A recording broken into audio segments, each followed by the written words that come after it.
Communal nudity was always a problem for me. It's something maybe that goes back to early school days, going swimming every Tuesday, struggling to dry myself after the swimming was over.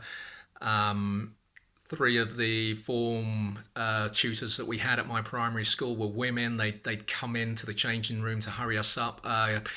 Getting dressed at a young age wasn't one of my greatest strengths. I wasn't drying myself properly.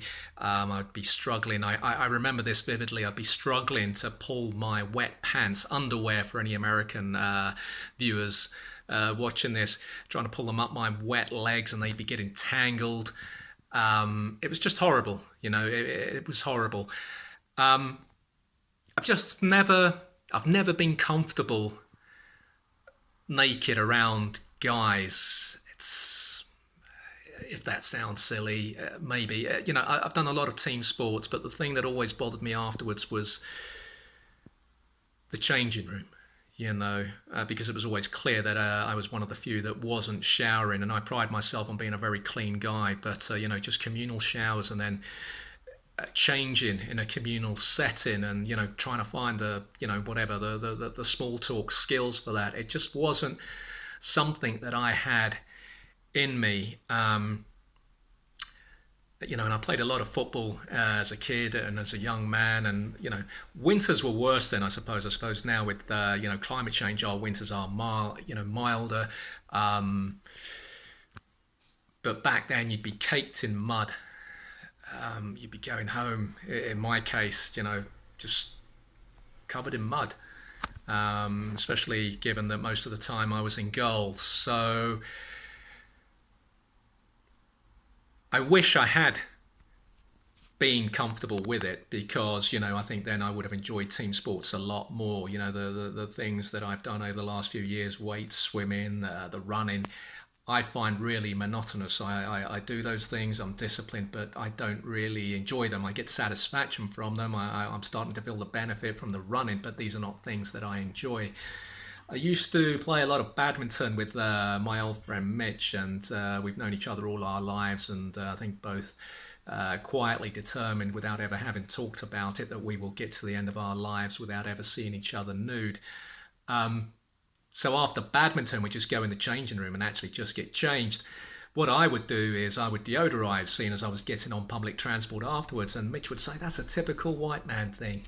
That's what a white guy does, deodorize when he hasn't showered." I'm thinking, well, look, ideally we would both be showering here, but we're not comfortable with the communal showers. We're both going to leave here without showering. What's wrong with deodorizing? A couple of blasts under each arm. What's wrong with that? I think that's fairly decent etiquette. It's not up there with what we should be doing, but it's decent. I don't think it's a bad thing. My dad always felt that the British were over reliant on deodorant, and he would always have a go at me for that. If we'd gone to a sports centre and I hadn't showered, and he saw me deodorising, he just said that was the British men were over reliant on deodorant rather than water and soap. Um, Communal nudity, though, was certainly not a problem for my dad.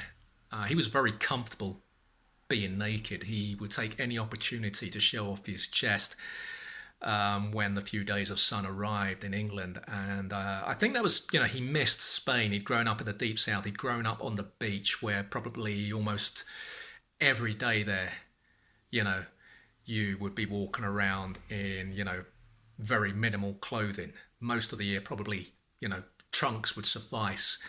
He was very much a guy that had grown up on the beach. Um, and obviously, there was a lack of space in the bedsit. So here's the thing, though. Rather than get changed in the bedroom, my dad would just get changed in the front room. He would take the antimacassars. I'm not sure if I pronounced that correctly. I've been practicing all evening. I've been looking at the UK and American pronunciations, which differ greatly.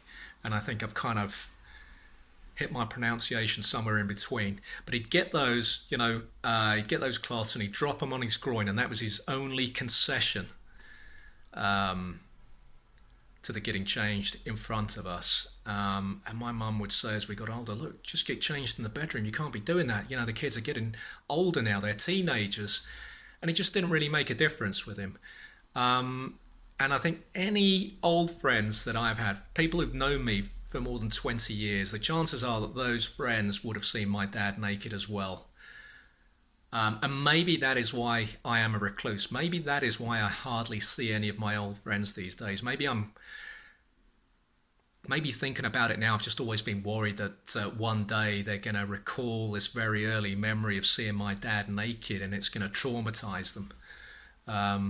Maybe that's behind this lone wolf lifestyle of my middle-aged years. I don't know. I just know that my dad was extremely comfortable with the communal nudity, and he would just always say, it's natural. It's natural. Yes, it is, but I don't want to see it. I don't want to see it. And the thing is, I never really stopped seeing it. So he would run topless if it was a hot day. This was before the skin cancer scares, and he would cycle topless. There's the situation where the one ex-girlfriend mistakenly went into his bedsit when he moved downstairs and found him in his underwear painting. Just if it was warm, the chances are he was going to be wearing very little.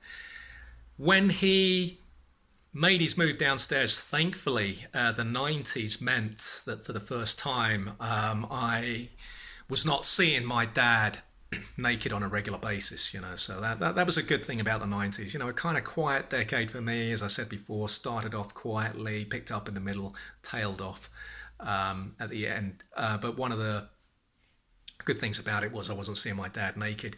However, when I left the family bedsit for the second and last time, living with a flatmate who had a bit of a rapport with my dad because he was also a runner, thankfully this flatmate worked nights and he missed what happened. But the water heater at the bedsit was always breaking down. My dad was regularly at war with the old landlord, and then the new guy who came in after the old landlord died, after I think after I left or just before I left there. So he wouldn't be able to bathe. My dad, I think I get the cleanliness thing from him. He just had to, he had to wash every day.